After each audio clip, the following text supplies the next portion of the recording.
Welcome to H today. ఆ వీధులన్నీ జాతీయ నాయకులవే. ఒక్కో వీధికి ఒక్కో నాయకుడి పేరు. ఉగాదిని పురస్కరించుకుని ఆధ్యాత్మిక భావాలు, వస్త్రపురి కాలనీలో వివాదాలకు దూరంగా ప్రజల జీవనం.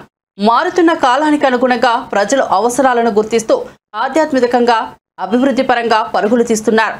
ఆ కాలనీకి చెందిన యువకులు విజయనగరం జిల్లా రాజా మున్సిపాలిటీ పరిధిలోని వస్త్రపురి కాలనీకి చెందిన శ్రీరామ్ యూత్ సభ్యులు ప్రభుత్వాలు చేస్తున్న అభివృద్ధితో పాటు సొంతంగా ఏదో చేయాలని తపనతో ఆ కాలనీ వైపు అందరి దృష్టి మళ్లేలా జాతీయ నాయకులు స్వాతంత్ర పోరాట యోధులను గుర్తించుకుని వీధికో సమరయోధుల పేరుతో బోర్డులు ఏర్పాటు చేయడంతో పాటు నిత్యం కాలనీని పచ్చదనం పరిశుభ్రతగా ఉంచడంతో ఆ యువత ప్రత్యేక పాత్ర పోషించడం విశేషం.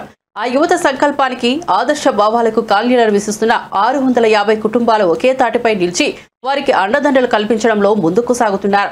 ఉగాది పర్వదినాన్ని పురస్కరించుకుని హిందూ ధర్మాన్ని అనుసరించి ప్రతి గడపకు కాషాయ జెండాలు స్థాపించడం ఇక్కడ ఆనవాయితీగా వస్తోంది. అంతేకాదు విద్యార్థులకు తగిన ప్రత్యేక సౌకర్యాలతో పాటు ఆటపాటలతో శరీర దారుఢ్యాన్ని పెంపొందించేందుకు పలు క్రీడలు నిర్వహించడం ఇక్కడ యువత ప్రత్యేకత. ఆదర్శవంతమైన ఇలాంటి యువకులు మండలానికి ఒక గ్రామంలో ఉన్న దేశం అభివృద్ధి చెందుతుందని ఆ కాలనీ సందర్శించేవారు చెబుతున్న మాటలు ఇవి.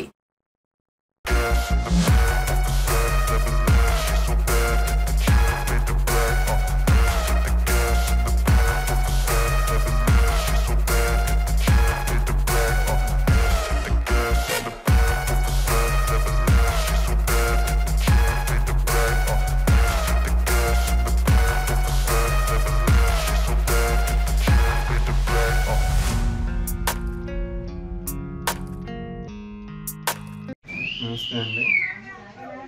మాది రాజాం నగర పంచాయతీ మున్సిపాలిటీ ఈ మధ్యన ఉంది వస్త్రపురి కాలనీ.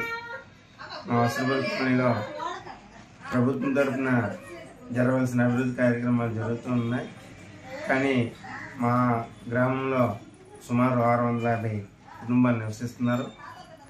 చాలామంది యువత ముందుకొచ్చి ఒక 2-3 టీంలుగా ఏర్పడ్డారు.